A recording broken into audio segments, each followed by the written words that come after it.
اب 15ویں صدی میں ہم ہیں. اب ایک بات میں کہہ رہا ہوں اور وہ میری ذاتی رائے ہے، گمان اندازہ اس میں مجھ سے اختلاف کرنے کا ہر ایک کو حق ہے. میرے نزدیک 15ویں صدی ہجری اب مجدد کامل الامام المہدی سلسلہ تجدید خلافت کی آخری کڑی کے ظہور کا وقت ہے. اس میں مجھے ایک تو قرآن مجید سے اشارہ ملا ہے، اشارہ ہے، میں اسے تفسیر نہیں کہتا. میرے نزدیک قرآن مجید میں چند آیتیں سورہ مدثر کی اور چند آیتیں سورہ انشقاق کی بڑی عجیب ہے. سورہ مدثر کی آیات میں حضور کی آمد کا نقشہ کھینچا گیا ہے. کلا والقمر واللیل اذ ادبر والصبح اذا اسفر انہا لإحدی الکبر نذیرا للبشر لمن شاء منکم ان یتقدم او یتأخر. نہیں، قسم ہے چاند کی. کلا والقمر واللیل اذ ادبر، اور رات کی جبکہ وہ پیٹھ موڑ لے جانے لگے اور صبح کی جبکہ وہ روشن ہو جائے. حضور سے پہلے 600 برس ایسے گزرے ہیں دنیا میں کہ نبوت کا سورج نہیں تھا، بس چاند جیسے مستعار روشنی چاند کی ہوتی ہے تو سابقہ انبیاء کی مستعار روشنی تو کوئی دنیا میں تھی، دھندلی دھندلی جیسی چاند کی ہوتی ہے، لیکن وہ سورج نہیں تھا. لیکن اب وہ رات ختم ہو رہی ہے، واللیل اذ ادبر جا رہی ہے. محمد صلی اللہ علیہ وسلم کا سورج، یہ شمس نبوت و رسالت طلوع ہو گیا. والصبح اذا اسفر انہا لإحدی الکبر. بہت بڑی باتوں میں سے ایک بات ہے جو ہوئی ہے، وہ معمولی واقعہ نہیں ہے. احدی الکبر، یہ تاریخ انسانی کے عظیم ترین واقعات میں سے ہے. بعثت محمدی نذیرا للبشر، پوری نوع انسانی کے لیے نذیر بن کر آئے. یہ تو ہے حضور کا معاملہ. لیکن اب جو معاملہ ہونا ہے دوبارہ، اس لیے کہ خلافت علی منہاج النبوت دوبارہ اب قائم ہوگی انشاءاللہ. حضور کے بعد میں آپ کو بتا چکا ہوں، خلافت راشدہ ختم ہونے کے بعد سے زوال زوال زوال زوال زوال زوال زوال زوال زوال، تھوڑا سا 2.5 سال کا 2 سال کا وقفہ آیا ہے حضرت عمر بن عبدالعزیز کا، ورنہ زوال زوال زوال زوال زوال. اگرچہ اس زوال کو 1000 سال لگے ہیں. یہ عمارت جو محمد نے بنائی تھی ایک دن میں نہیں گر گئی صلی اللہ علیہ وسلم. کھنڈر بتا رہے ہیں عمارت عظیم تھی. 1000 سال کے بعد پھر یورپ کے سیلاب نے آ کر اس کو گرایا ہے اور ختم کیا ہے، ورنہ 1000 سال تک سطوت و شوکت کے ساتھ امت مسلمہ تو موجود رہی ہے، چاہے اسلام جو ہے وہ حکومت کی سطح پر موجود نہیں تھا. بہرحال اب جو اس کا دور آیا ہے دوبارہ خلافت علی منہاج النبوہ کا دور، اس کا نقشہ سورہ انشقاق میں کھینچا گیا ہے. فلا اقسم بالشفق. اب دیکھیے سورج غروب ہو گیا. حضور کی بعثت کے وقت وہ سورج رسالت طلوع ہوا تھا، اب وہ سورج غروب ہو چکا ہے. سورج کے غروب ہونے کے بعد صرف روشنی رہ جاتی ہے شفق کی، سرخ سی، بس وہی باقی رہ گئی. اور باقی کیا رہ گیا؟ بدا الاسلام غریبا وسعود کما بدا فطوبى للغرباء. فلا اقسم بالشفق واللیل وما وسق. رات کی سی تاریکی ہے اور جو کچھ اس نے اپنے اندر جمع کر لیا ہے. والقمر اذا اتسق، اور قسم ہے چاند کی جب کہ وہ بھر جائے. پورا بھرتا ہے کتنے دنوں میں؟ 14 دن میں. اور 14 صدیوں کے بعد اب پہلی صدی کا جس نے کہ تجدید کامل کی عمر بن عبدالعزیز، 14 صدیوں کے بعد اب 15ویں صدی میں الامام المہدی کے ظہور کا وقت قریب ہے. اب جو کچھ مجھے حضرت امام المہدی کے بارے میں کہنا ہے، دوبارہ اپنی بات دہرا رہا ہوں، یہ میرا ذاتی گمان ہے، اختلاف کیا جا سکتا ہے. میرا گمان یہ ہے کہ یہ اب جو مجدد آئیں گے وہ حضرت مہدی ہوں گے. پہلی بات تو یہ جان لیجئے کہ مہدی 2 ہیں، ایک شیعوں کے مہدی، ایک سنیوں کے مہدی. ان میں بڑا فرق ہے. شیعہ حضرات مہدی کو مانتے ہیں، وہ ان کے 12ویں امام ہیں. ان کے عقیدے کے مطابق انہیں پیدا ہونے کے فوراً بعد اس اندیشے سے کہ انہیں قتل کر دیا جائے گا ایک غار میں چھپا دیا گیا تھا. تقریباً 1200 برس سے وہ اس غار کے اندر ہیں، وہ روپوش ہیں، چھپے ہوئے ہیں، اسی لیے انہیں امام غائب کہا جاتا ہے، اور اب ان کا انتظار ہو رہا ہے، اس لیے انہیں امام منتظر بھی کہا جاتا ہے۔ اس لیے شیعوں کے دارالعلوم جو ہوتے ہیں دارالعلوم المنتظر، وہ اس لیے کہ ان کا انتظار کیا جا رہا ہے۔ تو یہ ہے، اب وہ ان کا خیال ہے کہ آخری دور میں، آخری زمانے میں وہ ظاہر ہو جائیں گے، غار سے نکل آئیں گے۔ دیکھیے، میں اس عقیدے کو اس بنا پر رد نہیں کرتا کہ یہ ناممکن ہے کہ کیسے کوئی شخص جو ہے 1200 برس تک کسی غار کے اندر زندہ رہ سکتا ہے، نہیں، میں سمجھتا ہوں ممکن ہے۔ 300 برس تک اصحاب کہف رہے کہ نہیں رہے؟ سوئے رہے، 300 ایئرس مانتے ہیں۔ حضرت عیسیٰ اسی حیات عرضی کے ساتھ 2000 سال سے موجود ہیں آسمان پہ کہ نہیں ہے؟ آپ کو معلوم ہے حضرت عزیر 100 برس تک مرنے کے بعد دوبارہ زندہ کر دیے گئے، فَأَمَاتَهُ اللَّهُ مِئَةَ عَامٍ ثُمَّ بَعَثَهُ۔ تو ناممکنات میں سے کوئی سوال پیدا نہیں ہوتا، لیکن یہ کہ آیا کوئی امامت معصومہ کا تصور قرآن اور حدیث سے ہمیں ملتا ہے؟ پھر یہ کیا یہ موروثی امامت کہ حضرت علی کی نسل جو حضرت فاطمہ سے چلی ہے اسی میں یہ امامت ہوگی؟ اس کے لیے ہمارے پاس کوئی دلیل نہیں ہے، ہم اس کو تسلیم نہیں کرتے۔ ہم تو سمجھتے ہیں کہ معصومیت ختم ہو گئی محمد الرسول اللہ صلی اللہ علیہ وسلم پر، خاتم المعصومین ہے محمد الرسول اللہ۔ اب ان کے بعد تو اجتہاد ہے اور خلافت ہے، عام معاملات میں اجتہاد ہوگا، نظام خلافت کا ہوگا۔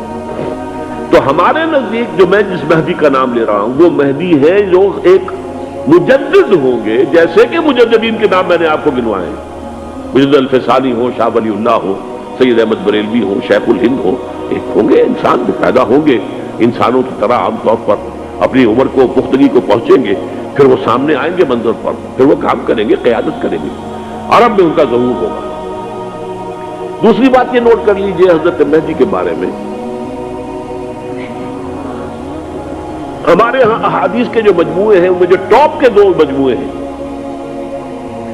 ان میں کہیں حضرت مہدی کا ذکر نہیں ہے، نہ صحیح بخاری میں نہ صحیح مسلم میں، لیکن ہم اسے نظر انداز نہیں کر سکتے کہ صحائح ستہ کی بقیہ 4 کتابوں کے اندر موجود ہیں، لہذا نظر انداز نہیں کر سکتے، اگنور کرنا ممکن نہیں ہے۔ اب اس میں چاہتا ہوں کہ کچھ حدیثیں آپ کو میں سناؤں جن میں حضرت مہدی کا تذکرہ کیا گیا ہے۔ پہلی ہے وعن عبداللہ ابن مسعود قال قال رسول اللہ صلی اللہ علیہ وسلم، حضرت عبداللہ ابن مسعود سے روایت ہے، وہ فرماتے ہیں کہ حضور نے ارشاد فرمایا لا تذهب الدنيا حتى يملك العرب رجل من اہل بیتی، یہ دنیا ختم نہیں ہوگی جب تک کہ عرب پر میرے اہل بیت میں سے ایک شخص کی حکومت قائم نہ ہو۔ اور آپ کو معلوم ہے کہ آج تک عرب پر حضور کے اہل بیت کی کوئی حکومت قائم نہیں ہوئی، اور جب قائم ہوئی بھی تھی حضرت علی کو اگر شمار کیا جائے، اس لیے کہ حضور نے وہ جو مشہور واقعہ ہے کہ ایک چادر میں لے لیا تھا حضرت علی کو اور حضرت فاطمہ اور حضرت حسنین کو، اللہم ہؤلاء اہل بیتی، اے اللہ یہ بھی میرے اہل بیت ہیں، تو حضرت علی کی بھی حکومت منعقد نہیں ہوئی، پورے عالم اسلام پر ان کی حکومت نہیں تھی، اس لیے کہ شام اور مصر دونوں صوبے جو ہیں انہوں نے ان کی اطاعت قبول نہیں کی تھی۔ اس حوالے سے یہ معاملہ ابھی ہونا ہے۔ لا تذهب الدنيا حتى يملك العرب رجل من اہل بیتی یواطئ اسمہ اسمی، اس کا نام وہی ہوگا جو میرا نام ہے، یعنی محمد صلی اللہ علیہ وسلم، اور ان کا نام بھی، مہدی کا نام بھی محمد ہو، مہدی تو ان کا لقب ہے۔ یہ ترمذی میں بھی ہے، ابو داؤد میں بھی ہے، سنن ابی داؤد، جامع ترمذی، بلکہ ابو داؤد میں ایک اور روایت ہے، قال حضور نے فرمایا لو لم يبقى من الدنيا الا يوم، اگر دنیا کی زندگی میں سے کچھ بھی نہ بچے سوائے ایک دن کے، لطول اللہ تعالی ذلك اليوم، تو اللہ تعالیٰ اس دن کو لمبا کر دے گا، حتی یبعث فیہ رجلا منی، یہاں تک کہ میرے خاندان میں سے ایک شخص کو اٹھائے گا، من اہل بیتی، میرے اہل بیت میں سے، یواطئ اسمہ اسمی و اسم ابی ہے اسم ابی، جس کا نام میرے نام پر ہوگا، جس کے والد کا نام میرے والد کے نام پر ہوگا، محمد ابن عبداللہ ان کا نام ہوگا، اور وہ یملأ الارض قسطا وعدلا کما ملئت ظلما وجورا، وہ سرزمین عرب کو عدل اور انصاف سے اسی طرح بھر دیں گے جیسے کہ وہ ظلم اور اور زیادتی سے بھر چکی ہوگی۔ دوسری روایت ہے حضرت ابو سعید خدری رضی اللہ تعالی عنہ سے، حضور نے فرمایا المہدی منی اجل الجبہۃ اقن الانف یملأ الارض قسطا وعدلا کما ملئت ظلما وجورا یملک 7 سنین، رواہ داؤد، کہ مہدی مجھ میں سے ہوں گے بڑی روشن پیشانی والے اور بڑی کھڑی ناک والے، وہ زمین کو بھر دیں گے انصاف سے اور عدل سے، جیسے کہ وہ ظلم سے بھری ہوئی ہوگی، اور وہ 7 برس تک حکومت کرے گا۔ عرب میں خالص خلافت علی منہاج النبوہ کا نظام حضرت مہدی کے ہاتھوں قائم ہوگا اور 7 برس تک قائم رہے گا عرب کے اندر۔ اس کا اگلا مرحلہ میں بعد میں بیان کروں گا۔ تیسری روایت، اور اس کو میں اس لیے خاص طور پہ سنا رہا ہوں کہ اس میں وہی الفاظ آئے ہیں جو میں نے ابتدا میں حدیث آپ کو سنائی تھی، اس کے الفاظ ہیں۔ عن ابی سعید قال ذکر رسول اللہ صلی اللہ علیہ وسلم بلان یصیب هذه الامہ حتی لا یجد الرجل ملجا یلجا الیہ من الظلم۔ حضور نے ذکر فرمایا کہ ایک دور ایسا آئے گا انتہائی ابتلا اور آزمائش اور مصائب کا کہ کسی شخص کو کوئی سر چھپانے کی جگہ نہیں ملے گی اس ظلم سے اپنے آپ کو بچانے کے لیے۔ فَيَبْعَثُ اللَّهُ رَجُلًا مِنْ عِتْرَتِي وَأَهْلِ بَيْتِي، تو پھر اللہ میرے خاندان میں سے، میرے اہل بیت میں سے اٹھائے گا ایک شخص کو، فَيَمْلَأُ بِهِ الْأَرْضَ قِسْطًا وَعَدْلًا، اور اس کے ذریعے سے اللہ تعالیٰ زمین کو عدل و قسط سے بھر دے گا۔ يَرْضَى عَنْهُ سَاكِنُ السَّمَاءِ، یہ وہی الفاظ آ گئے اب، اس سے پھر راضی ہو جائیں گے آسمانوں میں رہنے والے بھی، وساکن الارض، اور زمین میں رہنے والے بھی۔ لا تدع السماء من قطرها شيئا الا ثبته، آسمان اپنا ایک قطرہ بھی نہیں روکے گا مگر یہ کہ اس کو زمین کے اوپر نثار کر دے گا، بارش کی شکل میں گرا دے گا۔ ولا تدع الارض من نباتها شيئا الا اخرجته، اور زمین اپنی پیداوار میں سے کوئی شے نہیں چھپائے گی، نہیں روکے گی مگر اس کو ظاہر کر دے گی۔ چوتھی حدیث جو ہے وہ حضرت ام سلمہ سے رضی اللہ تعالی عنہ قال سمعت رسول اللہ صلی اللہ علیہ وسلم یقول المہدی من عترتی من اولاد فاطمہ، رواہ ابو داؤد، یہ بھی سنن ابو داؤد کی روایت ہے۔ حضور نے فرمایا مہدی میرے خاندان سے، میرے اہل بیت سے ہوں گے، یعنی اولاد فاطمہ میں سے، اور تفسیر اس کی آتی ہے کہ حضرت حسن کی اولاد میں سے ہوں گے۔ پانچویں حدیث میں آپ کو سنا رہا ہوں، اور اس میں ایک عجیب مشابہت آپ کے سامنے آئے گی حضرت عمر بن عبدالعزیز کے ساتھ، یہ اول اور آخری کڑی کے درمیان مشابہت۔ عن علی رضی اللہ تعالی عنہ، یہ حدیث جو ہے مسند احمد ابن حنبل میں بھی ہے اور سنن ابن ماجہ میں بھی ہے۔ قال قال رسول اللہ صلی اللہ علیہ وسلم المہدی منا اہل البیت یصلحہ اللہ فی لیلۃ، مہدی ہم میں سے ہوں گے، ہمارے اہل بیت میں سے، اور اللہ ایک ہی رات میں ان کی اصلاح کر دے گا۔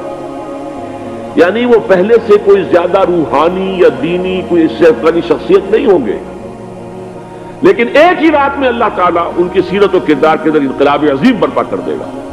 جیسے کہ میں نے عرض کیا تھا آپ سے کہ عمر بن عبدالعزیز کی زندگی میں انقلاب عظیم آیا ہے، خلافت کا بوجھ پڑتے ہی کہاں وہ خوش باش اور خوش لباس اور خوش خوراک، وہ شہزادہ ٹھاٹ باٹ والا، جاگیر والا، گورنر کا بیٹا اور خود گورنر، اور کہاں یہ کہ اس کی وہ درویشی جو میرے نزدیک واللہ عالم، ڈرتے ڈرتے کہہ رہا ہوں، میرے نزدیک وہ حضرت ابو بکر، حضرت عمر اور حضرت علی کی درویشی کو بھی مات دے گئی۔ لیکن کنٹراسٹ بہت شدید ہے، وہاں جو بھی کچھ تھا وہ تدریجاً آیا تھا، ہوتے ہوتے ہوتے ایک انتہا، اور یہاں سڈن آیا۔ چھٹی حدیث عن انس سمعت رسول اللہ صلی اللہ علیہ وسلم یقول نحن ولد عبد المطلب سعادت اہل الجنہ، ہم عبد المطلب کی جو اولاد ہیں اور نسل ہیں، ہم جنت کے سردار ہیں۔ اور پھر آپ نے نام گنوائے، انا وحمزۃ وعلی وجعفر والحسن والحسین والمہدی، میں خود اور حضرت حمزہ بنو عبد المطلب میں سے، عبد المطلب کے بیٹے، اور علی اور جعفر حضرت علی کے بھائی جعفر طیار، اور حسن اور حسین حضرت فاطمہ کے لخت جگر حضرت علی کے بیٹے، والمہدی، اور آخر میں جا کر پھر مہدی۔ اب میں آپ کو ایک حدیث سنانے چلا ہوں جس میں ایک عجیب نقشہ سامنے آتا ہے کہ یہ مہدی جب ظاہر ہوں گے تو کس طور سے ظاہر ہوں گے، ان کے ظہور کی کیفیت کیا ہوگی، کیف یظہر۔ یہ روایت ہے حضرت ام سلمہ سے رضی اللہ تعالی عنہا، حضور کی زوجہ محترمہ ہے، فرماتی ہیں ام سلمہ عن النبی صلی اللہ علیہ وسلم قال یکون اختلاف عند موت خلیفۃ، موت خلیفۃ، حضور نے فرمایا ایک خلیفہ کی موت پر اختلاف واقع ہو جائے گا، خانہ جنگی ہو جائے گی۔ فَيَخْرُجُ رَجُلٌ مِّنْ أَهْلِ الْمَدِينَةِ حَارِبًا إِلَىٰ مکہ، پھر مدینے کے لوگوں میں سے ایک شخص نکلے گا، بھاگے گا اور جا کر پناہ لے گا اور چھپ جائے گا مکے میں۔ فَيَأْتِيهِ نَاسٌ مِّنْ أَهْلِ مکہ، پھر اس کے پاس آئیں گے اہل مکہ، مکہ کے لوگ، فَيُخْرِجُونَهُ، اور اسے نکالیں گے، جہاں وہ چھپے ہوئے ہوں گے وہاں سے نکالیں گے۔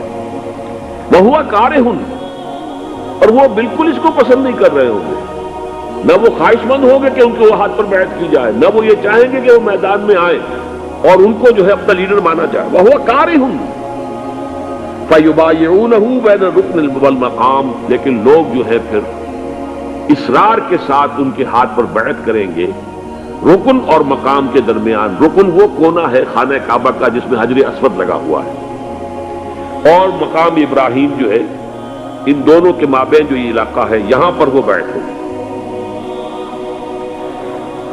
وَيُبْعَثُ إِلَيْهِ بَعْثٌ مِّنَ الشَّامِ، ان کے خلاف ایک لشکر بھیجا جائے گا شام سے۔ نہیں کہا جا سکتا کہ باسی حکومت اس وقت کی جو ہے اس کی طرف سے کوئی مسئلہ اس طرح کا اٹھ کھڑا ہو، اس لیے کہ ابھی تو بہرحال باسی حکومت وہاں ہے۔ فَيُخْسَفُ بِهِمْ بِالْبَيْضَاءِ بَيْنَ مَكَّةَ وَالْمَدِينَةِ، لیکن اللہ تعالیٰ اس لشکر کو مکے اور مدینے کے درمیان وادی بیضاء میں دھسا دے گا، زمین کے اندر پورے کے پورے لشکر کو۔ فَإِذَا رَأَى النَّاسُ ذَلِكَ، جب لوگ یہ دیکھیں گے اتنی بڑی نشانی ظاہر ہو گئی، أَتَاهُ أَبْدَالُ الشَّامِ وَعَصَائِبٌ من العراق فَيُبَايِعُونَهُ، اب شام سے سارے کے سارے جو اولیاء اللہ ہیں وہ بھی آئیں گے، اور عراق سے جوق در جوق لوگ آئیں گے اور ان سے بیعت کریں گے۔ وَيَعْمَلُ فِي النَّاسِ بِسُنَّةِ نَبِيِّهِمْ، پھر وہ عمل کریں گے لوگوں کے مابین، حکومت کریں گے اپنے نبی کی سنت کے مطابق۔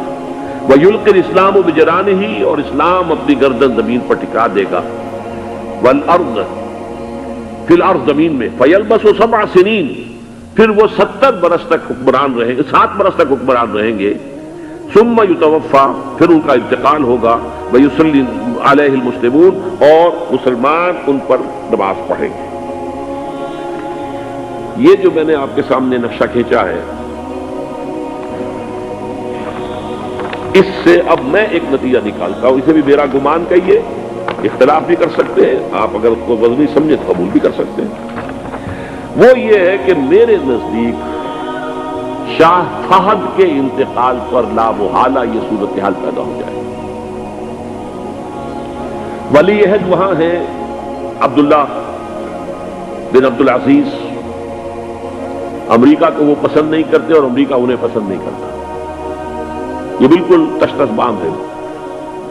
امریکہ نے لازماً جس طریقے سے اپنے پنجے گاڑے ہیں سعودی عرب کے اندر، اپنا فوجی اڈا بنایا ہے، تو آسانی کے ساتھ وہاں سے اپنے پنجے ہٹانے کے لیے تیار نہیں۔ ایک حدیث میں آتا ہے قرب الشیطان، نجد سے شیطان کا سینگ برآمد ہوگا، وہ شیطان کا سینگ ہے، جو میزائل وہاں پر لگے ہوئے ہوں گے اس وقت، در حقیقت وہ سارے کے سارے جو ہیں وہ شیطان کے سینگ ہیں۔ بہرحال کوشش وہ کرے گا کہ جیسے کہ اس نے جارڈن میں کیا، کتنے عرصے سے وہاں شاہ حسین کا چھوٹا بھائی حسن جو ہے وہ ولی عہد تھا، عین وقت کے اوپر آ کر، اور پتہ نہیں کیسی کیسی دوائیاں دے کر اسے لے کر آئے ہیں شاہ حسین کو، مرتے ہوئے کو تھوڑی دیر زندہ رکھنے کے لیے، اور وہ تبدیلی کروا کر جو ہے واپس لے گئے۔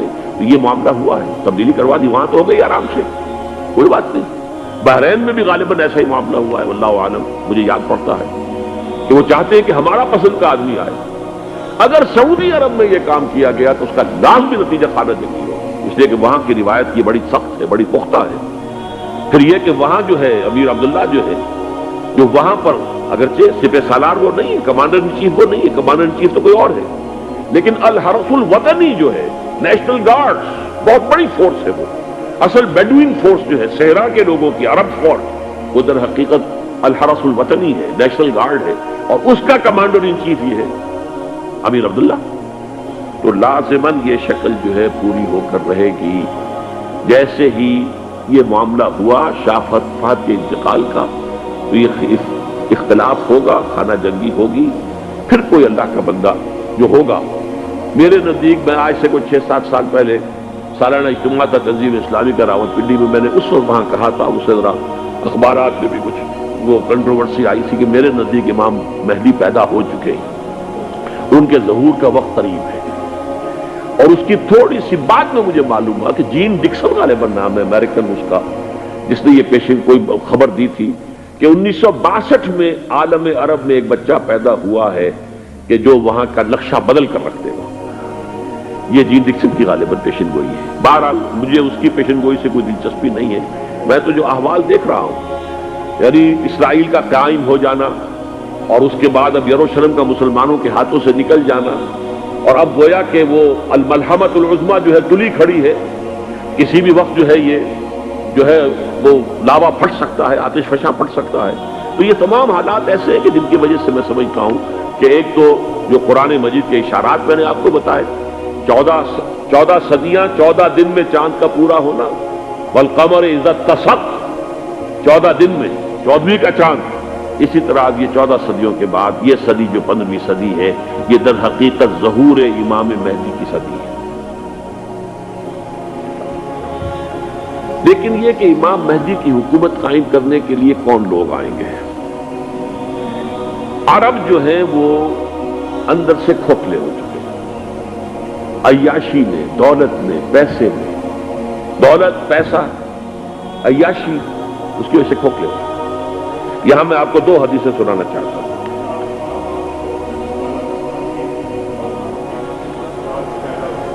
بہت سے ہوں گے، آپ اطمینان سے تشریف رکھیے۔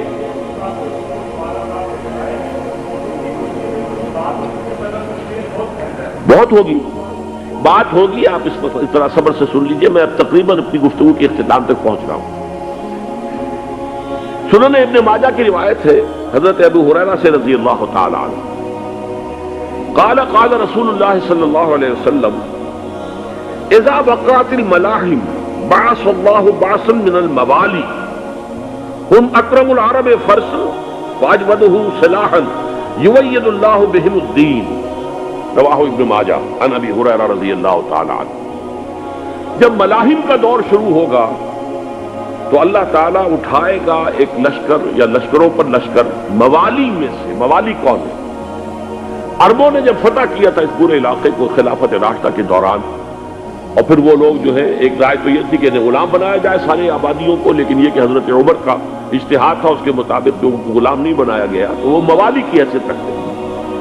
عربوں میں دم نہیں ہے، موالی میں سے لشکر اٹھیں گے کہ جو در حقیقت حضرت مہدی کی حکومت کو قائم کریں گے۔ دوسری حدیث سنیے، عن عبداللہ بن الحارث رضی اللہ تعالی عنہ، اور یہ ابن ماجہ کی روایت ہے، قال قال رسول اللہ صلی اللہ علیہ وسلم یخرج ناس من المشرق فیوطئون للمہدی یعنی سلطانی، لشکر نکلیں گے، لوگ آئیں گے مشرق سے، اور وہ حضرت مہدی کی حکومت کو جمائیں گے اور قائم کریں گے۔ اب ذرا نوٹ کیجئے کہ جزیرہ نماء عرب کے مشرق میں کون سے ملک ہیں؟ 3، ایران، افغانستان، پاکستان۔ یہ 3 سالڈ مسلم ممالک، مسلم آبادی اکثریت۔ ویسے تو یہ کہ آگے ہندوستان میں 20 کروڑ مسلمان ہیں، لیکن وہ 20 کروڑ جو ہے وہ تو 80 کروڑ کے اندر تحلیل ہو جاتے ہیں غیر مسلموں میں، لیکن یہاں جو معاملہ ہے یہ خالص اکثریت کے۔ ان میں سے ایران کا معاملہ جہاں تک ہے، نمبر 1 یہ کہ وہ شیعہ عقائد کے حصار میں بند ہے، اس سے ادھر ادھر ہونا اس کے لیے ممکن نہیں۔ حدیث میں یہ بھی آتا کہ اصفہان سے 70,000 یہودی دجال کا ساتھ دیں گے۔ لیکن بہرحال خراسان ایک صوبہ ہے افغانستان کا اس وقت بھی شمال مشرقی کونے میں، مجھے امید ہے وہاں سے خیر کی، کیونکہ خراسان کا لفظ وہاں پہ شامل ہے، اور حضور کی حدیث میں بعد میں آپ کو سناؤں گا کہ خراسان سے فوجیں چلیں گی جو یروشلم کو دوبارہ حاصل کریں گی، فتح کریں گی، جیسے پہلے یروشلم کھویا عربوں نے تھا، دوبارہ حاصل کیا تھا کرد نے، کرد خون، صلاح الدین ایوبی رحمۃ اللہ علیہ، ایسے اب پھر عربوں نے کھویا ہے، لیکن لینے والے خراسان سے لشکر آئیں گے، یخرج من خراسان رایات سود لا يردها شیء حتی تنصب بإیلیا، خراسان کے علاقے سے کالے علم لے کر لشکر چلیں گے جن کے رخ کو کوئی موڑ نہیں سکے گا جب تک کہ وہ جا کر یروشلم میں نصب بنے گا۔ اس کے بعد نام آتا ہے پاکستان کا۔ یہ ہے میری اور آپ کی داستان، اور یہ ہے سبب جس کی وجہ سے کہ میں آپ سے یہ گفتگو کر رہا ہوں۔ اصل میں تو کس لیے؟ محض ایک علمی استفادہ، محض اپنی بعض آراء کو ظاہر کرنے کا شوق نہیں، بلکہ یہ کہ اپنی ذمہ داری ہم پہچانیں کہ ہم کس مقام پر کھڑے ہیں۔ دیکھیے، اس پاکستان کے بارے میں یا ہندوستان کے بارے میں علامہ اقبال نے کہا تھا اپنے ترانہ ملی میں، میر عرب کو آئی ٹھنڈی ہوا جہاں سے، میرا وطن وہی ہے، میرا وطن وہی ہے۔ اور مجھے بتایا گیا کہ سنن ابی داؤد میں یہ روایت موجود ہے کہ حضور نے فرمایا کہ ہندوستان کی طرف سے مجھے ٹھنڈی ہوا آتی، اگرچہ مجھے وہ حدیث ابھی نہیں ملی ہے، لیکن حزب التحریر کا ایک کارڈ مجھے ملا تھا، تو اس میں اس حدیث کا اور اس میں ابو داؤد کا روایت کا حوالہ موجود تھا۔ لیکن میں جو چیز آپ کو بتا چکا ہوں وہ یہ کہ الف ثانی کا پورا تجدیدی کارنامہ اس ہندوستان کی سرزمین میں ہوا۔ مجدد الف ثانی شیخ احمد سرندی، شاہ ولی اللہ دہلوی، سید احمد بریلوی، وہ تو ہمارے پاکستان میں آ کر جو ہے ان کا خون جذب ہوا ارض پاکستان میں۔ پھر شیخ الہند مولانا محمود حسن۔ تحریک خلافت چلی تو صرف ہندوستان میں چلی اور کہیں نہیں چلی۔ آزادی کی تحریک چلی پوری دنیا میں، وہ نیشنلزم کی بنیاد پر چلی، ملے نیشنلزم، عرب نیشنلزم، ترک نیشنلزم۔ ہمارے ہاں چلی تو اسلام کے نام پر پاکستان کا مطلب کیا؟ لا الہ الا اللہ۔ پھر پاکستان قائم ہوا معجزے کے طور پر، بلکہ نازل ہوا ہے لیلۃ القدر میں، انا انزلناہ فی لیلۃ القدر، جیسے قرآن نازل ہوا لیلۃ القدر میں، یہ پاکستان بھی نازل ہوا لیلۃ القدر میں۔ اس کا برقرار رہنا ابھی تک معجزہ ہے۔ ہندو یہ سمجھتا تھا، کانگریس سمجھتی تھی کہ جھٹپٹ ختم ہو جائے، پھر یہ کہ اس کا قرارداد مقاصد کا پاس ہو جانا، مزید بھی اور اضافی دفعات دستور میں آ جانا، اب کمرشل انٹرسٹ کو ربا قرار دے کر حرام قرار دینا، یہ سارے لینڈ مارکس ہیں کہ جو اشارہ کر رہے ہیں کسی چیز کی طرف، معاملہ کدھر جا رہا ہے۔ پھر یہ کہ یہ جو 14ویں صدی کے مجدد تھے شیخ الہند، اس کے بعد سے کچھ ایسی شخصیتیں عظیم پیدا ہوئی ہیں ہند میں، جن کو میں سمجھتا ہوں کہ 14ویں صدی کے مجدد اور 15ویں صدی کے مجدد کے درمیان، یہ 15ویں صدی کے مجدد کی راہ کو سیدھا کرنے والے، جیسے کہ حضرت یحییٰ نے کہا تھا میں تو آنے والے کا راستہ سیدھا کر رہا ہوں حضرت عیسیٰ کے لیے، ایسے ہی 15ویں صدی کے لیے امام مہدی کے لیے راستہ صاف کرنے والے سب سے پہلے علامہ اقبال، جنہوں نے اسلام کا تصور دین کی حیثیت سے دوبارہ زندہ کیا ہے، ورنہ اسلام ایک مذہب کی شکل اختیار کر چکا تھا۔ پھر مولانا مودودی، مولانا ابوالکلام آزاد حکومت الہیہ کے نعرے کے ساتھ میدان میں آئے۔ یہ اقبال نے جو تصور پیش کیا تھا اس پر عملی جد و جہد کے لیے حزب اللہ قائم ہوئی۔ نوٹ کر لیجئے 11 برس کا فرق ہے عمر کا علامہ اقبال کے اور ابوالکلام کے، اور 1913 میں جب حزب اللہ قائم کی ہے اس وقت علامہ اقبال کی ملی شاعری اپنے عروج کو پہنچ چکی تھی۔ پھر یہ کہ علامہ اقبال کے بعد تعبیل جو ہے اس کام کی وہ ابوالکلام نے کی، لیکن روایتی علماء کی شدید مخالفت کی وجہ سے وہ بددل ہو کر چھوڑ گئے، کانگریس میں شامل ہو گئے، بساط جو ہے حزب اللہ کی انہوں نے لپیٹ دی۔ پھر مولانا مودودی آئے، انہوں نے وہ ڈور جو ہے اس کا سرا تھاما، جماعت اسلامی قائم کی حکومت الہیہ ہی کے قیام کے لیے، اگرچہ میرے نزدیک یہ کہ وہ انتخابی اور ایک قومی سیاست کی ایک جماعت بن کر پاکستان میں جو ہے دلدل میں پھنس گئی ہے۔ اب ہم اس کی کوشش کر رہے ہیں، تنظیم اسلامی اور یہ تحریک خلافت جس کے تحت یہ جلسہ ہو رہا ہے، یہ ساری چیزیں وہ ہیں کہ آپ کو سوائے پاکستان کے اور کہیں نہیں ملیں گی پوری دنیا میں۔ معلوم ہوتا ہے کہ پاکستان کو بہت بڑا رول پلے کرنا ہے اس میں، اور اس کے ساتھ اب جمع کر لیجئے افغانستان کی عمارت افغانستان، اسلامی عمارت افغانستان قائم ہو چکی ہے۔ یہ پچھلے 20 سالوں میں جو کچھ وہاں ہوتا رہا ہے اس سے پہلے تصور نہیں ہو سکتا تھا۔ کابل جو ہے وہ تو جیسے پیرس کا تمدن تھا ویسے کابل کا تھا، وہی لباس، وہی سکرٹس۔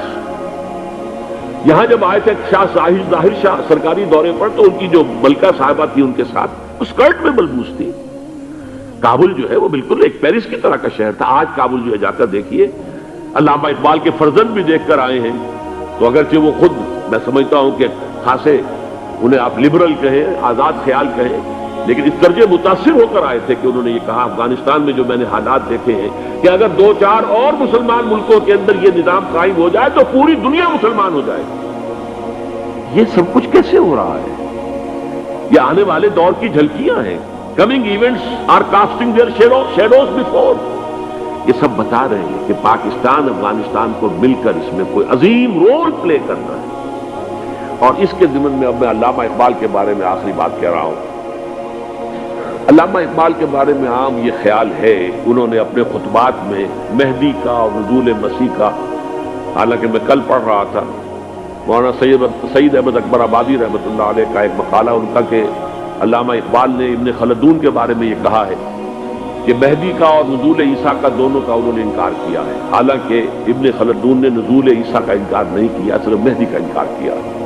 بہرحال علامہ اقبال نے خطبات میں انکار کیا ہے، لیکن یہ کہ اپنی شاعری کے اندر میں چیلنج کرتا ہوں کسی بڑے سے بڑے اقبال شناس کو، ان کا یہ شعر ذرا سنیے: خضر وقت از خلوت دشت حجاز آید برو، کارواں زی وادی دور و دراز آید برو۔ خضر وقت، امام وقت، رہنمائے وقت، قائد وقت، خلوت دشت حجاز، حجاز کی صحرا کی کسی خلوت گزینی سے نکل کر باہر آئیں گے۔ میں حیران ہوتا ہوں علامہ کے اس فکر پر اور اس مصرے پر۔ یہاں انہوں نے شیعہ اور سنی دونوں کے کانسیپٹ جمع کر دیے۔ شیعہ کا کانسیپٹ یہی چھپے ہوئے کسی غار میں وہاں سے برآمد ہو گئے، اور ہمارا کانسیپٹ میں ام سلمہ رضی اللہ تعالیٰ عنہ کی حدیث سنا چکا، چھپے ہوئے ہوں گے وہ وہاں پر، مدینے سے نکل کر آ کر مکے میں چھپ جائیں گے۔ اس خانہ جنگی کی حالت میں لوگ ان کی طرف دیکھ رہے ہوں گے، سوچتے ہوں گے انہیں میدان میں آنا چاہیے، کوئی پارٹ پلے کرنا چاہیے، امت کی رہنمائی کرنی چاہیے، لیکن وہ چھپیں گے، وہ کارے ہوں گے، وہ اس ذمہ داری کو قبول نہیں کرنا چاہیں گے، جا کے چھپ جائیں گے مکے میں، وہاں سے مکے والے انہیں نکالیں گے، اور وہ کارے ہوں گے، انہیں بالکل یہ پسند نہیں ہوگا کہ یہ ذمہ داری اٹھائیں۔ تو خضر وقت از خلوت دشت حجاز آید برو، کارواں زی وادی دور و دراز آید برو۔